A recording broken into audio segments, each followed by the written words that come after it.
Hello guys, Prince Akini here, and today we're going to be doing another debunked video. This time, we're going to be debunking Lonks' takes on Dragon Ball Super anime versus manga. Now, this video has a bunch of misinformation as what I clearly saw, and I couldn't just stand by. I had to make a poll whether to make the video about debunking this or not. And it seems that I'm not the only one who disagrees with the fact that he spreads a bunch of misinformation as well. Though before I begin the video, I want to give a huge shout out to Zeta, as he's a pretty good Dragon Ball content creator, and I really suggest watching him. He's actually pretty good at power scaling. And in case if you want to check him out, I'll have his channel posted in the link of the description of the video below. So with that out of the way, let's debunk this video. Even early in the franchise, the difference between how strength is portrayed in the anime and manga is made immediately clear. Not really, since the anime and manga share very similar, if not the same elements of power and AP. Especially taking into account the fact that they actually share the same power levels and as well the same feats as they do in each continuity. An example of this is Master Roshi. In both anime and manga, he shares the same power level as well as being able to vaporize the full moon. He didn't just destroy the moon, mind you, he outright vaporized it, which is actually way more impressive than people actually make it out to be. So you can't really say that the power difference is clear in the early series when you quite literally have the same power level and feats. Especially when it comes down to Master Roshi, for example. The anime simply has the privilege of being able to show off more than the manga does, and quite frequently, what they show just exceeds its source material and power. I just debunked that. In the manga, we never actually see Vegeta destroy a planet. Thankfully, guides do confirm that Vegeta wasn't lying when he said he was going to destroy the Earth. But for the most part, the only way to get him to planetary is either multiplying power levels from previous feats, or taking these supplemental guide statements that confirm he was capable of destroying the Earth with his Gallic gun. Meanwhile, the anime, you have Vegeta casually destroying a planet that's likely larger than the Earth with 2 fingers, as well as scaling over his father, who destroyed multiple planets simultaneously, which is close to the large planet, if not beyond it. It's crazy how he's ignoring the fact power levels in both continuities are the same, and I already proved earlier that feats don't debunk who has a higher power level, as I said. And as like I said, both Roshis in both continuities quite literally share the same power level and feats, so you can't really say the anime is stronger because of this, especially when you take into account that they share the same power level. Not to mention, there's also the fact that vaporizing the moon entirely is a much bigger feat than causing an explosion that just spreads the moon's debris all over the battlefield. And we quite literally see Master Roshi in OG Dragon Ball do this, so you're basically saying the manga based off this feat is actually better than it is in the anime, as vaporizing the moon entirely is completely different from causing an explosion that spreads debris. So by your logic, and judging by the fact that in the manga, Piccolo deliberately vaporizes the moon just like Master Roshi did in OG Dragon Ball on a much more casual level, you're in a way saying that manga Piccolo here is stronger than he is in the anime, which goes against your narrative on what you're trying to explain. Also, how the hell is Vegeta's planet-busting feat destroying a planet that's bigger than Earth? If you actually compare Earth and that planet at the same distance at where Vegeta is at, to the planet, you can actually see that Earth is much bigger than the planet Vegeta was destroying. Also, quite literally based on power levels, it doesn't really matter, as manga Vegeta could have done this anyway. Even scenes that are shared between anime and manga, the anime scenes are more powerful.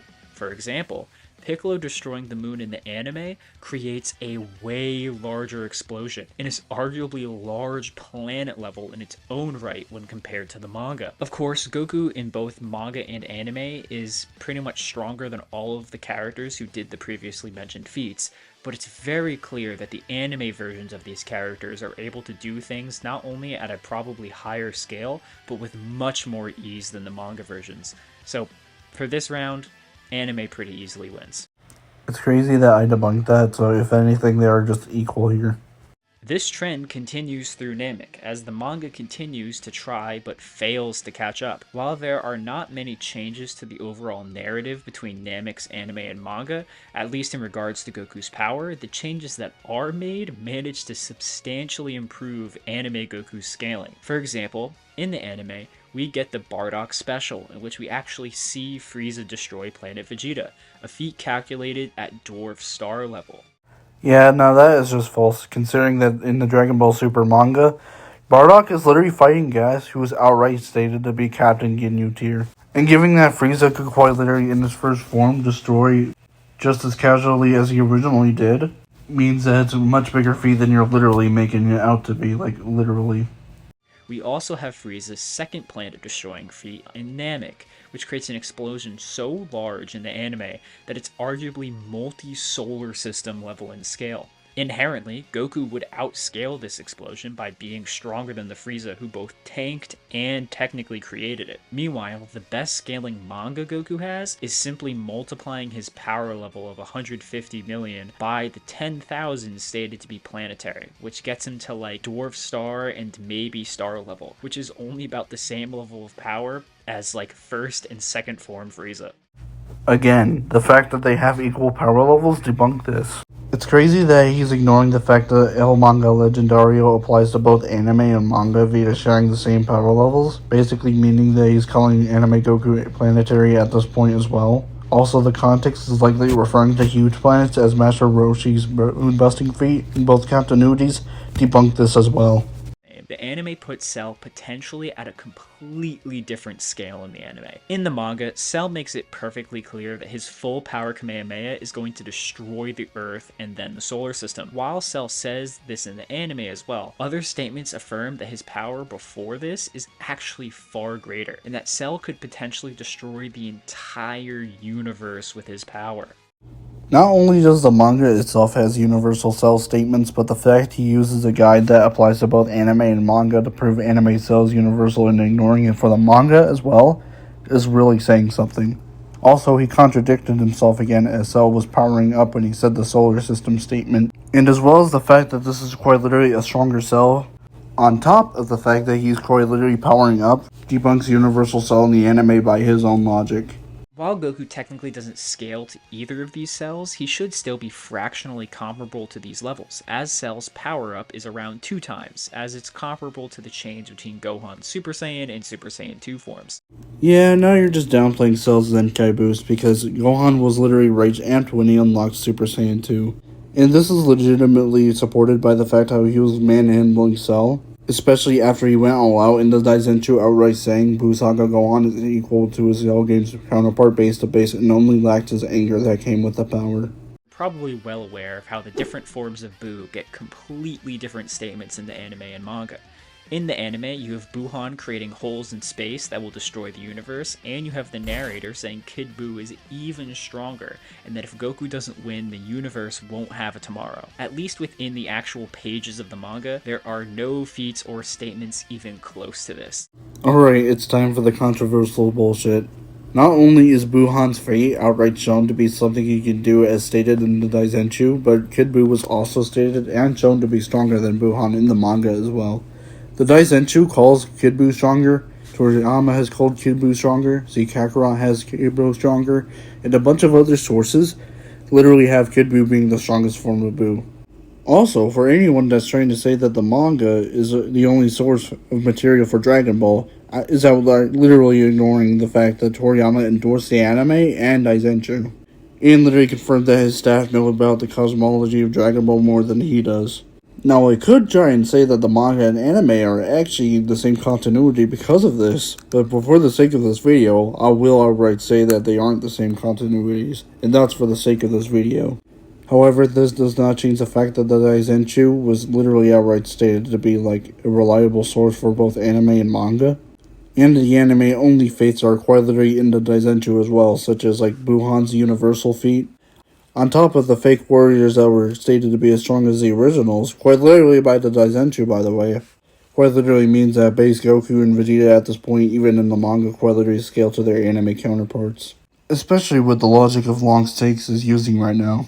And given that the fact that I just proved that manga Buhan is actually scaling to his anime counterpart via Daizenshuu, and given the fact that Vegeta was outright slamming Buhan in the anime and manga. On top of the fact that the manga deliberately implies that base Vegeta was stronger than Buhan too, there's literally no reason to assume otherwise when it comes down to who's stronger than counterparts here. And this is especially true to Lonks' logic right here. This isn't even mentioning stuff like the Otherworld Tournament arc and Pycon that further increase the gap in power between the Cell and Buu saga, a gap that doesn't necessarily exist to such a quantifiable degree in the manga. Alright, for the sake of this argument, I will say that they are not in the same continuity. Shin is literally shitting himself when he's seeing and knowing Yakon is here, and desperately suggests team up despite seeing Super Saiyan 2 Gohan minutes ago. And I already proved how Busaka Gohan base to base is equal to his Cell Games counterpart. And you know who quite literally toys at Yakon in base alone? Goku. And the manga makes it explicitly clear that he only went Super Saiyan to light up the room.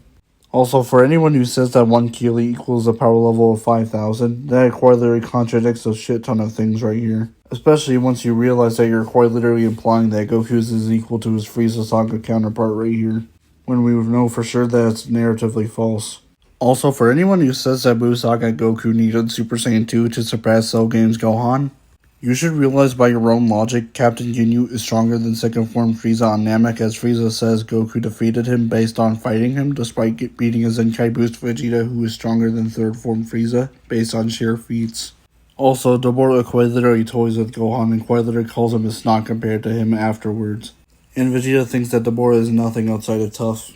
Which being called tough doesn't exactly mean anything, especially at this point of the story where Super Saiyan 2 is quite literally, shown to be draining the user's power, and yes, that's quite literally what happens, as Vegeta went from outright, quite literally beating up Buu at first, to legitimately being beaten by Majin Buu later on anyways. It's also important to note that despite being fatigued already, he was also quite literally nerfed by the fact that he was in a damaged mental state. And we know that the state of a mindset quite literally affects anyone who's nerfed by it. The biggest feat in both series happens almost immediately at the start of the story, and it's the same feat of Goku and Beerus clashing fists in Battle of Gods. In both manga and anime, this feat is called universal. However, the anime goes above and beyond with this, going into more detail about the nature of the destruction. Yeah, this is quite literally an unfair comparison, considering the fact that you're quite literally comparing a TV show to a promotional material. If you actually did your own research, you would actually know that the Dragon Ball Super manga wasn't even going to be its own thing at the time, so you're in a way comparing a product of its own making to promotional material of it.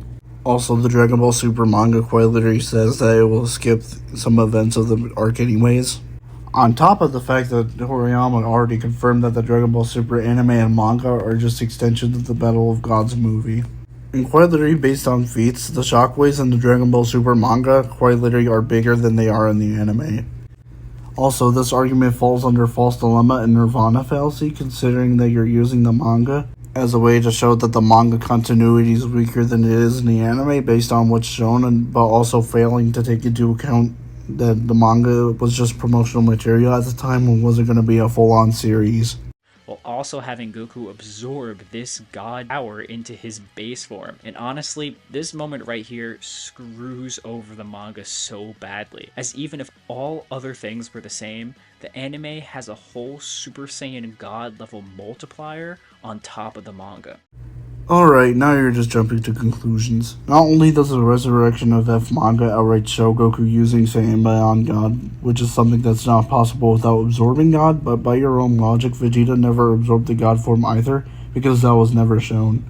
Also, before you say that the resurrection of F manga isn't canon, Toyotaro literally established the resurrection of F manga as an official work just as much as he did the Dragon Ball Super manga, which, a reminder, the DBS manga at the time wasn't going to be its own thing, it was just promotional material to support and expand on the anime.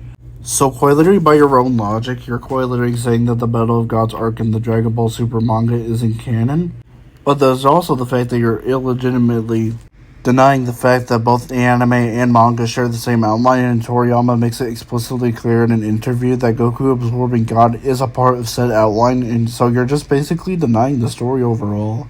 However, this is not the only slander that the manga seems to give itself. In the Black Arc, we learn that Goku and Vegeta can't get Zenkais anymore. Meanwhile, in the anime Black Arc and Tournament of Power, Goku and Vegeta are repeatedly getting the biggest Zenkais we've ever seen in the entire series. Not only does the lack of Zenkais get debunked by the same arc with Goku getting a power boost upon being healed, This gets debunked in the Granola arc where Goku gets multiple Zenkais on top of that. Also, Trunks sees Zenkais as an ability, which we know for a fact it's just a Saiyan genes. Also, Goku and Vegeta adapting to their opponents and getting Zenkais are utterly and entirely different things. Especially when you see Android 17 himself quite literally shown to be adapting as well, on top of Frieza also adapting. So are they getting Zenkais as well? Which the narrative quite literally hints at the fact that Zenkais are only just a part of Saiyan genes. Also, the Zenkais that you're trying to quite literally upscale in the Dragon Ball Super anime are so fucking ass. For example, Vegeta was stabbed by Goku Black, and he does just as bad against him, if not worse, judged by the fact that he was quite literally taken out in quite literally 2 hits. And he only gets a leg up on Goku Black once he finishes the training in the Hyperbolic Time Chamber, just like his manga counterpart did. Also, base Goku Black is not Super Saiyan Blue tier, as the manga quite literally gives context of the drainage of Super Saiyan Blue. And just because they are different continuities doesn't change the fact that Toriyama outright confirmed that they run in parallel, and the fact that the Dragon Ball Super manga is supposed to be expanding upon the anime anyways. And all of this is ignoring the fact that in the Dragon Ball Super's manga version of Goku Black arc, Super Saiyan Blue Vegeta gets from stalemating with Super Saiyan Goku Black to outright dominating him in Super Saiyan Rose. And no, he was not fatigued, as he quite literally had a Senzu Bean after, and this doesn't really debunk the Zenkais, considering that Frieza or quite literally makes it clear that self-damage will not work in giving Zenkais. And over-exhausting yourself is quite literally a form of being self-damaged. Surpassing their full power in their base forms multiple times. Having more arcs also doesn't actually do Manga Goku any favors, as no new attack power feats or multipliers are ever given, despite Goku unlocking technically new forms, making it so that Goku is just unquantifiably more powerful than he was before, which gets him absolutely nowhere. Yeah, now you're just being disingenuous, as not only does Moro have the ability to absorb Genki, which mind you in both continuities is stronger than Ki, as Trunks went from being beaten by Zamasu, who was fusion tier, to outright slicing him in 2. And Moro absorbing Genki is quite literally shown when he almost takes the life force out of Goku and Vegeta. And he individually amps a group of his goons, and Zaganbo without this amp was stated to be weaker than base Kid Trunks. And Zaganbo quite literally with this amp one-shot Super Saiyan 3 Goku. And before you say Goku and Vegeta were fatiguing, Goku and Vegeta were quite literally in Super Saiyan the next page.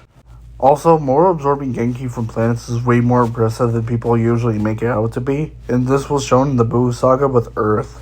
And before anyone says it, no, there's way more than 28 planets out there. As Whis in the Dragon Ball Super manga literally says, Supreme Kais are not reliable on the universe's intel despite outright creating planets. Ignoring all of that, Ultra Instinct is beyond Super Saiyan Blue Fusion tier, as Moro 7-3 and had Force Spirit Vision and knows it requires damage specifically once he has it. Goku and Piccolo immediately agree that fusion is utterly useless against Moro 7-3, and UI Goku's shield later outright breaks Moro 7-3's hand. And if this doesn't show that Ultra Instinct is Super Saiyan Blue Fusion tier, or beyond that, in the manga continuity that is, then I don't know what would. While in the manga, Goku was able to fight against the strongest mortals in the universe and surpass Broly and Jiren, these beings are all way weaker than their anime counterparts, and have worse feats. Jiren doesn't shake the world of Void, he doesn't break through time skip, and Broly never shatters dimensions. While it's true Jiren in the manga doesn't really shake the world of Void by walking, Goku and Vegeta in the manga, while exhausted, altered the entire world of Void, which is a way bigger feat than simply shaking it. Also, Manga Jiren quite literally breaks free of a move that's more effective than time skip, as Vados quite literally says that the time skip would be utterly ineffective against Jiren. Hell, that's quite literally why he uses time lag instead. Also, that's another false dilemma in jumping to conclusions on top of Nirvana fallacy at once, as the Broly movie is canon to both continuities, and even if it wasn't, during the recap in the Dragon Ball Super manga, we literally see perfected Super Saiyan Blue Goku and Vegeta fighting Super Saiyan Broly, and on top of surviving full power Super Saiyan Broly. So quite literally by your own logic, manga Goku and Vegeta are stronger than their anime counterparts by default. And that's ignoring the fact that the Dragon Ball Super manga panel of Goku and Vegeta fighting Super Saiyan Broly literally states that Goku and Vegeta grew stronger than ever, quite literally implying that by the time of the Moro arc, perfected Super Saiyan Blue Goku surpasses Ultra Instinct counterpart in the Tournament of Power, which I quite literally proved is beyond Super Saiyan Blue fusion tier. Even though anime Goku can't use Ultra Instinct on command, even his normal Super Saiyan Blue would be stronger than manga's mastered Ultra Instinct. Not really. Sayonara.